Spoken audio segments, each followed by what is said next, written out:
ये भारत के प्रमुख राजवंशों के संस्थापकों और अंतिम शासकों पर एक त्वरित सारांश है।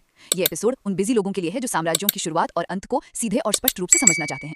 असल में साम्राज्य बिल्कुल मौसम की तरह होते हैं, हर एक की अपनी एक साफ शुरुआत होती है और एक तय अंत। तो सबसे पहले बात करते हैं प्राचीन उत्तर भारत की। नंदवंश महापद्म या उग्रसेन से शुरू होकर धनानंद पर खत्म हुआ। चंद्रगुप्त ने मौर्य साम्राज्य बनाया जो बृहद्रथ पर आकर टूटा। गुप्त वंश चंद्रगुप्त प्रथम से स्कंदगुप्त तक और शुंग वंश पुष्यमित्र से देवभूति तक चला। अब जरा सोचिए, क्या इनका पतन अपनी भौगोलिक सीमाएं बहुत अधिक फैलाने के कारण हुआ? दूसरा, चलिए दक्षिण भारत चलते हैं, जहां बिल्कुल यही चक्र दोहराया गया। चालुक्य वंश पुलकेशिन प्रथम से कीर्तिवर्मन चालुक्य तक ही रहा। वहीं चोल साम्राज्य विजयालय ने स्थापित किया, लेकिन अधिराजेंद्र पर यह भी समाप्त हो गया। और अंत में मध्यकालीन और मुगल काल की तरफ आते हैं। दिल्ली सल्तनत में गुलाम वंश कुतुबुद्दीन ऐबक से मुइजुद्दीन कैकाबाद तक चला। खिलजी वंश जलालुद्दीन से खुसरो खान तक, तुगलक वंश गियासुद्दीन से फिरोज शाह तक और लोधी वंश बहलोल लोधी से इब्राहिम लोधी तक। मुगलों की बात करें तो संस्थापक बाबर थे और अंतिम शासक बहादुर शाह द्वितीय। आपको पता है, बहादुर शाह द्वितीय के साथ सिर्फ एक वंश का नहीं बल्कि एक पूरे ऐतिहासिक युग का ही अंत हो गया। ये सभी राजवंश हमें स्पष्ट रूप से याद दिलाते हैं कि इतिहास में सत्ता की शुरुआत चाहे कितनी भी भव्य क्यों ना हो, हर कहानी का एक अंतिम शासक जरूर होता है।